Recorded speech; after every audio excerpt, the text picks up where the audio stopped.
She is a mother of two. She is also a wife and a teacher by profession. Sometimes when she is called upon to do tasks, she's very nervous. I hope she's not nervous today. Hope you're not nervous today, Sister Lawson. She is our elder also, and she has, the power to proclaim God's, to do the sermon today. And I do hope and trust that whatever she has to bring across unto us, it may be a blessing to our hearts, and that we can share with someone, we can tell someone about the goodness of God. Before she comes, I'll sing the meditation song.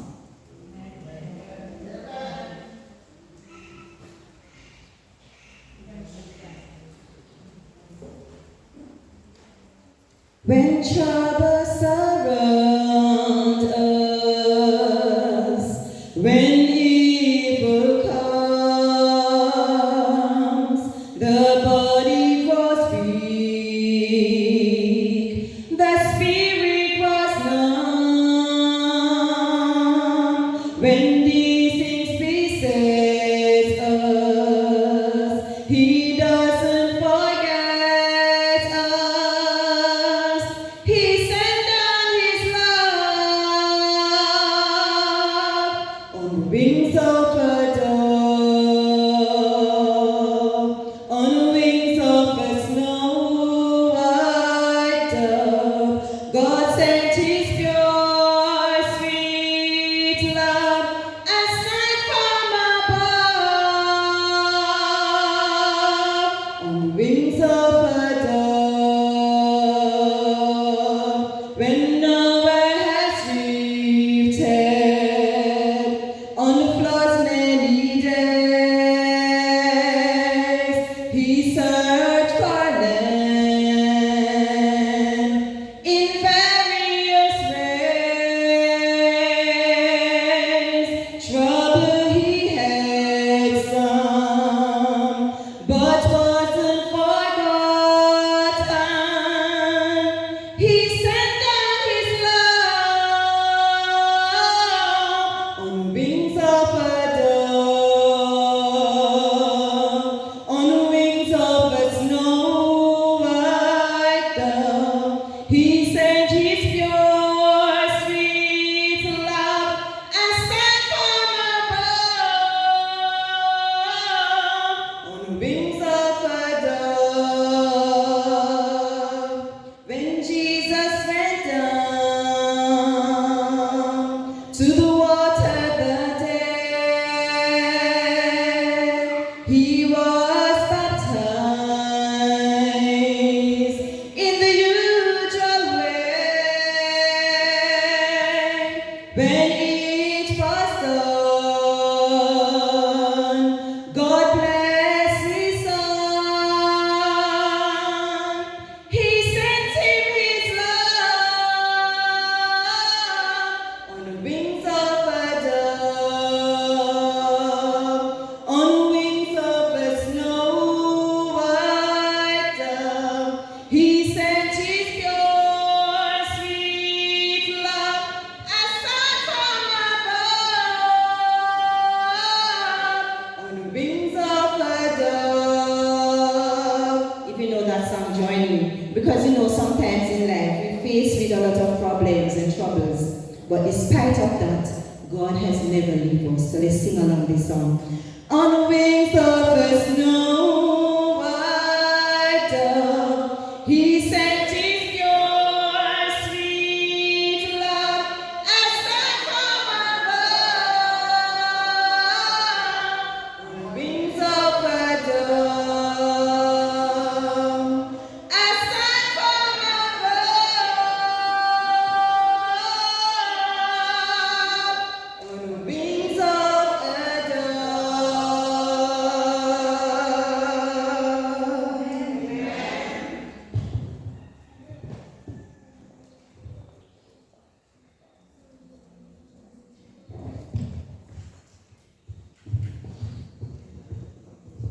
Happy Sabbath, everyone.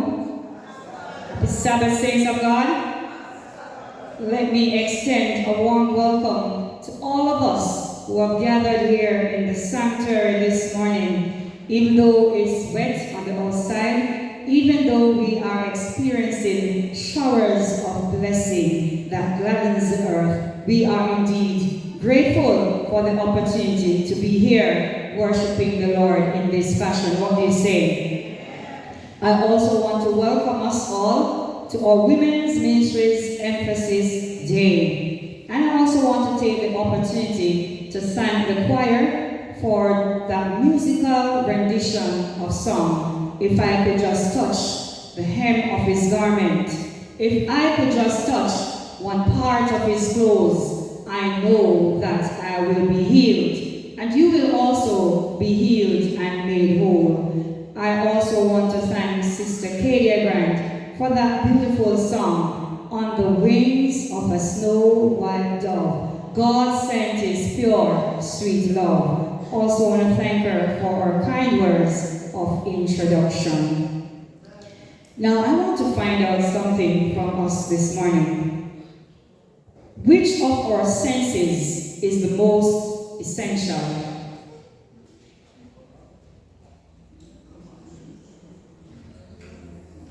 Anybody? I heard the eyes behind me. Brother Grant said the eyes. All right. Surely the answer is all of them are essential. But without a doubt, the most important sensory organ of all is the eye. Most of what we perceive come to us through our sight. Not only that, the eyes are the windows to the soul. In fact, if any of the other senses should stop working, sight is the one that would best protect us from danger. But do we see as much as we should? Our lives are so hurried that at times we limit ourselves to urgent needs and often not seeing the minor things. We live in a world that is in crisis, and we face many difficult situations, especially we as women. The lack of values, empathy for others, and love in the world often hinders us from perceiving the impressions we receive through sight. That is, these things prevent us from seeing the many needs of other people, and especially those of many women in crisis who struggle every day to get ahead. Now the title of the sermon today is The God Who Sees You. What's the title of the sermon? The God Who Sees You. Let us pray. Dear Heavenly Father, Lord, I come to you today to seek you and to call upon your name. I am unworthy to deliver the sermon today, but Lord, you are the potter and I am the clay. I pray that you will mold me and that you will fashion me into the vessel that you want me to be, so that as I speak to your people today, their hearts will be touched according to your will. Amen. The God who sees you, the God who sees me too. But what does it mean to see? Seeing means, number one, perceiving things through the sense of sight, and this is physical. Seeing means, number two, perceiving feelings and understanding them, and this is emotional. Seeing is perceiving intelligently and attentively, and this is cognitive. Now God sees us because we are precious in his sight. Amen? In Job chapter 34 and verse 21, it says that, for his eyes are upon the ways of man, and he seeth all his goings. God does not only see us, but he sees and understands how we feel. He sees and pays attention, keen attention to what each of us need. So today, we will look at 3 biblical women who were seen by God in their time of need or situation. Hagar, Rizpah, and a woman caught in adultery. But first we'll take a look at number 1, the God who sees us in our desert. A desert is a feature of nature, and the world has many of them. It's a place that doesn't have enough moisture or water for most creatures or plants to survive, and certainly not for humans to survive. So, we're going to look at a woman whose name is Hagar. She was mentioned earlier in the scripture reading in Genesis chapter 16, verses 1 to 6. And it's a well-known story, so you can turn your Bible to that passage of scripture. Genesis chapter 16, verses 1 to 6. She went through her desert, a place where she didn't know that she would survive. But how did she find herself in the desert? So we're going to take a look at that story. Sarah, Abraham's wife, could not bear him any children. She was barren, if you could say. And she had a maid whose name was Hagar. Hagar was a slave. And as we all know, slaves, they have no control over their own lives, because their lives were for serving their mistress or their masters. So Sarah said to Abraham one day, "It seems like God has restrained me from bearing children." She told Abraham to go in unto her maid, that she may obtain children by her. So, having conceived, Sarah was despised in her eyes, in Hagar's eyes. So Sarah started to complain to her husband, because problem is now in the home, right? Now, Abraham must have been tired of hearing all that conflict, day in, day out. So Abraham told Sarah to do with her as she pleased. So when Sarah mistreated and dealt with Hagar harshly, the Bible said in verse 6 that Hagar fled. She ran away. Now in verse 7, an angel found her by a fountain of water in the wilderness, and ask her where she is coming from and where will she go. Now, people of God, when God asks a question, he already knows the answer. He knows everything, but he gives us a chance to pause and to reflect on our action.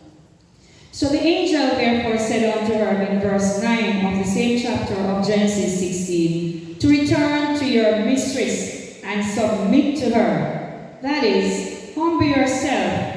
And not only that, but the angel pronounced a blessing upon her, that her seed will multiply greatly, and that she is with child. Now when we come in contact with the Lord, he does not only tell us what to do, instruct us what to do, or where to go, but he also blesses us.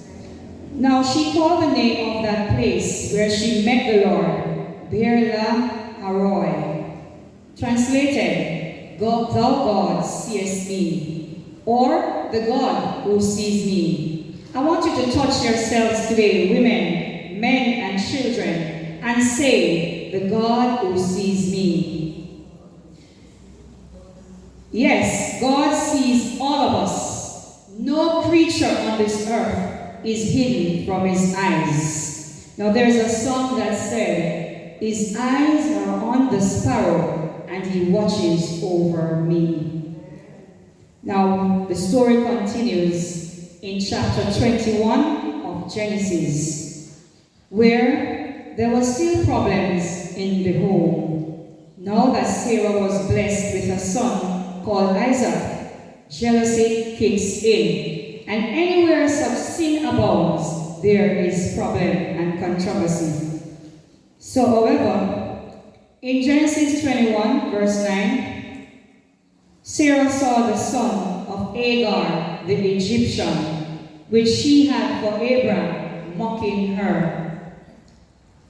And in verse 10 to 14, it said, Wherefore she said unto Abraham, Cast out this bondwoman, that is this slave, and her son Ishmael, for the son of this bondwoman shall not be heir with my son Isaac. And the thing was very grievous in Abraham's sight, because it was his son too. So God said, Let it not be grievous in thy sight, because of the lad, and because of thy bondwoman. Listen to Sarah, for in Isaac shall thy seed be called. And also of the son of this bondwoman will I make a nation, because he is thy son. So Abraham got up early in the morning, and took the bread and a bottle of water, and gave it to Hagar, and sent her and the child Ishmael away. And she departed a second time, and wandered in the wilderness of Beersheba. Now let's imagine what this involved. Hagar, she has lost everything. She lost a home, her family, which is her son's father. She lost a steady supply of food, plentiful water, and perhaps the security of a large community. As Hagar walked, she became disoriented, probably confused because she don't know where she's going, and lost. And maybe she was crying too. I want us to picture her in your mind. The Bible says she was wandering. Imagine not knowing where you are going, not knowing how to find food, not having any water, and being at risk of meeting robbers. You know, in our days we say rapers and other desert dangers. As if that was not enough, she saw her only son about to die. What a scenario. Now, when she wandered in the desert the first time, she was pregnant, experiencing despair. But the angel of the Lord found her by a spring of water in the wilderness and called her by name. Do you know that God knows each and every one of us by name? Do you know that? Now, one night I was sleeping and I heard a voice call my name. So I said to my husband, when I woke up, I said to him, was it you who was calling me? And he said, no, it was not him. But I said, I heard a voice calling my name. And I said, never mind. I think I know who it is. And I sat up and I started to pray. So God knows each and every one of us by name. The angel of the Lord knew her status and her situation. He gave her directions, a prophecy about her son, and even the name for this son, Ishmael, which means God will listen. Now, because the Lord has heard your affliction, and Hagar called the name of the Lord who spoke to her, you are the God who sees. But what about now? Does the Lord hear the cry of her son in the desert? Does he see their misery without food, water, without a warm place to sleep? Because if we pick up the story in verse 15 of Genesis chapter 21, we'll see that the water and the food most likely had run out.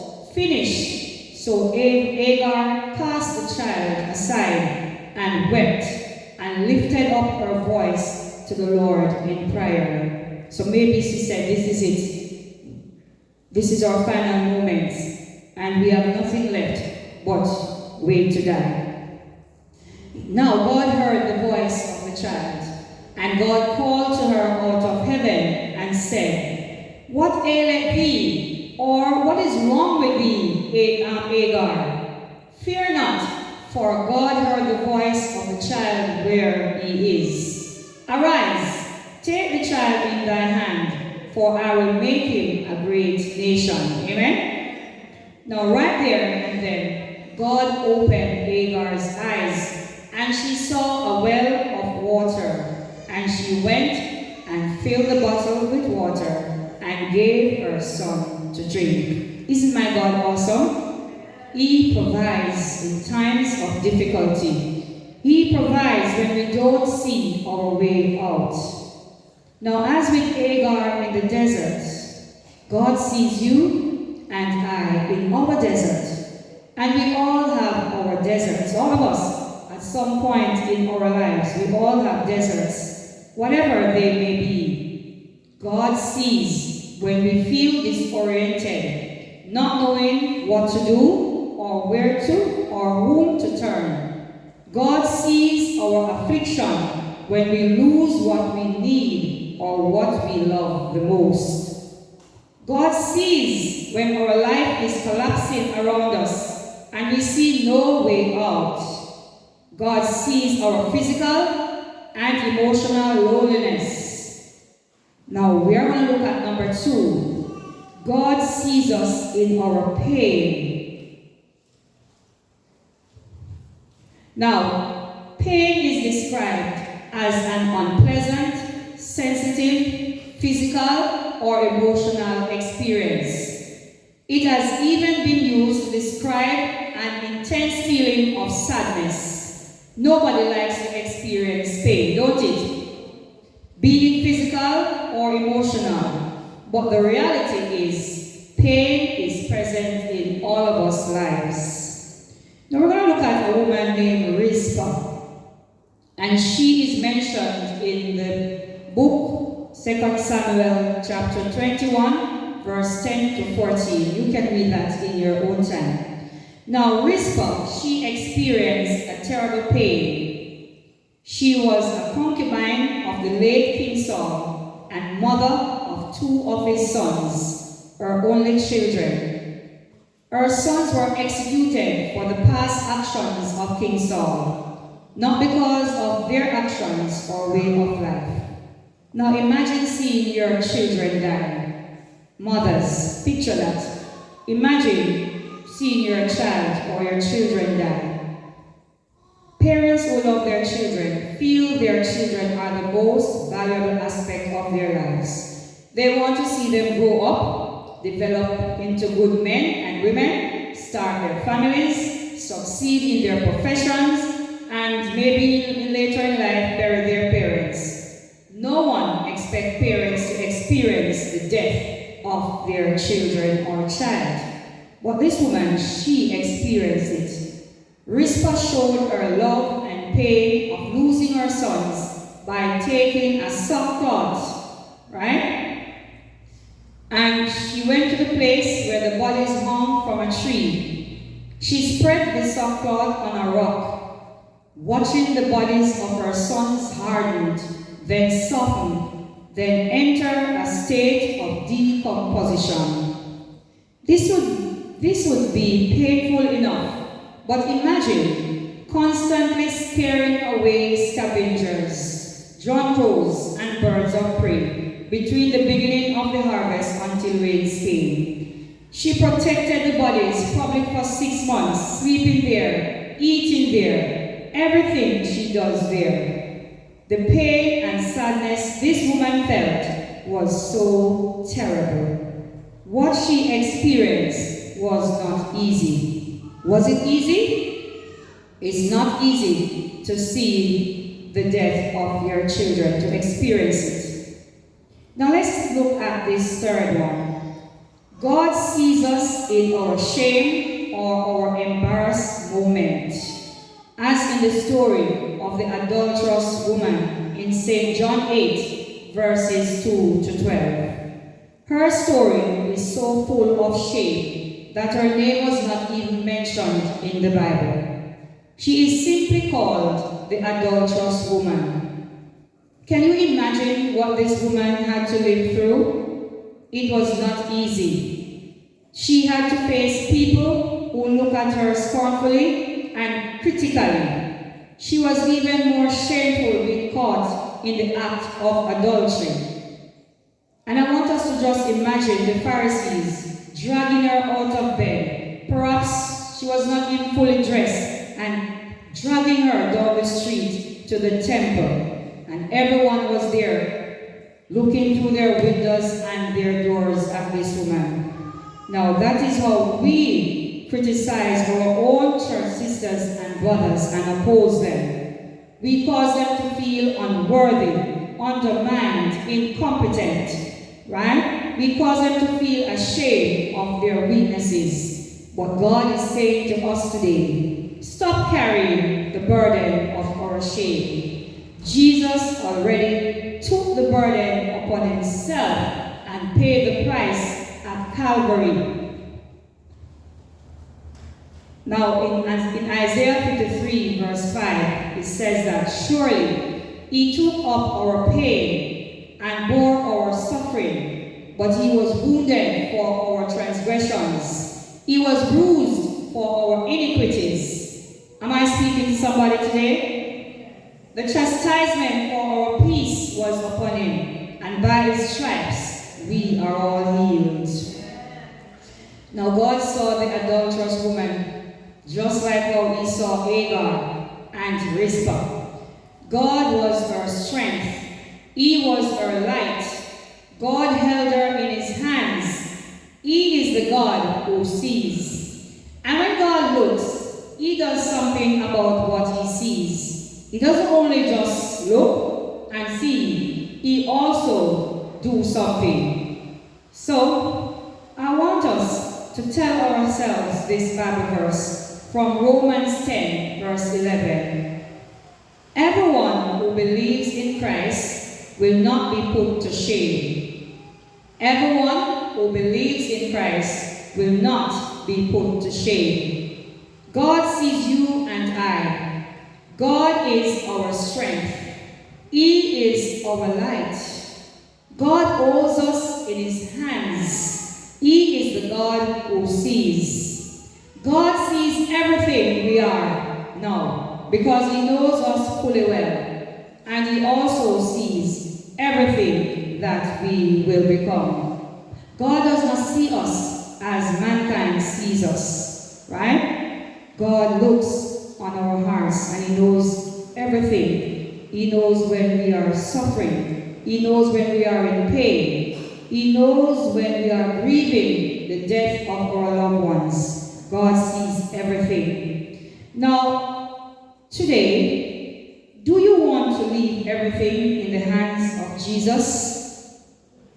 Your crisis, your pain, your loneliness, your fears, and weaknesses or failures? Will you bring to Jesus the pain that overwhelms you, that makes you feel as if you can't go on? If you are experiencing such situations, will you take a walk to the altar? Will you give him those things that embarrass you, shame you, and make you feel incompetent, incapable, or unworthy? If you are, let us stand, or let us take a walk to the altar. Don't hide or run away like Hagar. Don't be ashamed. In your pain, in your need, in your desert, come to Jesus. Jesus is always able to see our need, to calm our fears, to restore what was damaged, to heal our pain, and to give purpose to our lives. Men, women, boys, and girls, do not hesitate. Come to Jesus. He is waiting with love for us. Jesus looks at us with mercy. Jesus sees us not as we are, not as men sees us, but as who we can become in him. Come to Jesus today. Listen to him inviting us. He said in Matthew 11, verse 28, "Come to me, all who are weary and burdened, and I will give you rest." I invite us all to stand.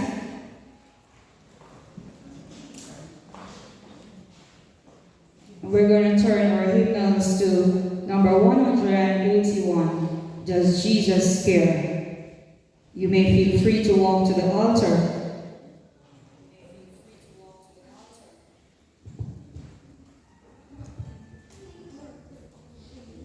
Number 181.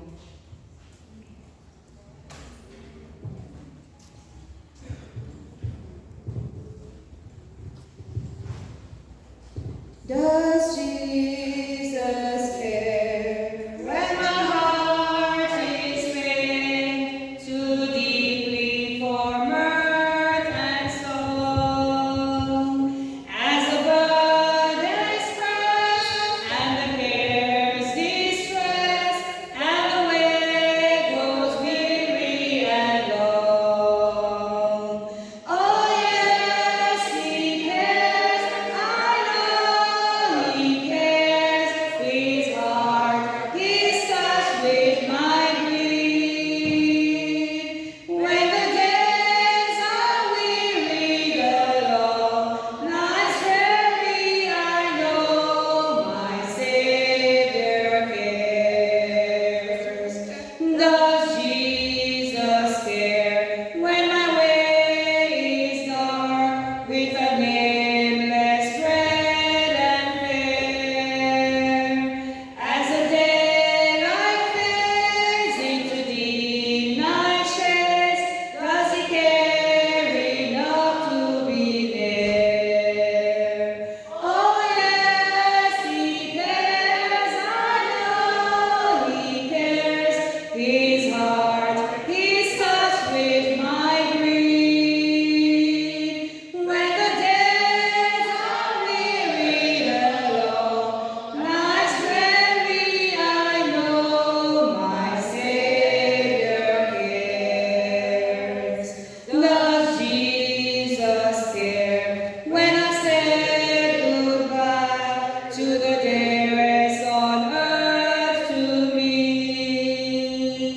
And my sad heart aches till it nearly breaks. Is it all to Him does He see? Oh yes, He cares. I know He cares. His heart is touched with my grief. When the days are weary, the long nights dreary, I know my Savior cares. And let us pray. Dear Heavenly Father, Lord, we thank you for the message today. We also have sat and we have listened to the message. Your people, they have sat and listened. But Lord, I pray that the message will not go to the wind, but it will have find a lodging on the fleshy tables of their heart that will bring transformation, and that they will come to recognize that you are a God who sees. Father, I also want to give thanks for those who have walked to the altar. You know everything about them. You know their names, you know their status, you know their needs. And you are a God who sees everything. Nothing goes unnoticed. And I pray that you will bless them and that you will grant them their heart's desire. Provide for them in such a way that you have never provided for them before. Father, you are God who sees and knows everything. You see and hear us in our desert, in our pain, in our shame, and even when we go through our storm. And so, Lord, we want to thank you that while we go through our desert and storm and problems and shame, that you never leave us, you never abandon us or forsake us. but that in your mercy you will hear and you will deliver us. Thank you once again for being our burden bearer. Thank you for caring for all of us. You are our healer, and you are a God who loves us unconditionally. And so we give you thanks today, but more so, thank you for your words of comfort and hope. In Jesus' name I humbly pray. Amen. This is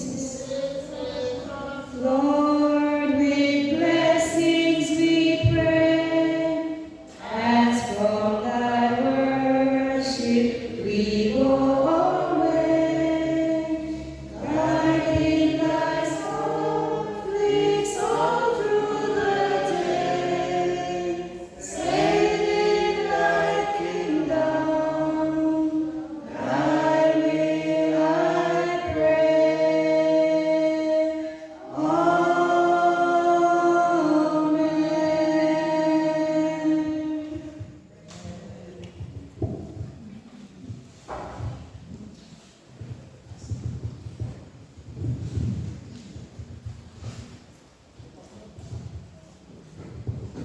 We'll meet you at the door. We're going to sing this song to lead on the outside. If you only know the blessing that salvation brings, you will never, never sail away. If you only see the tables spread you will come to that feast today. For when the door is open and there is nothing you have to pay. So be wise and step inside and never be like those who have thrown their chances away. If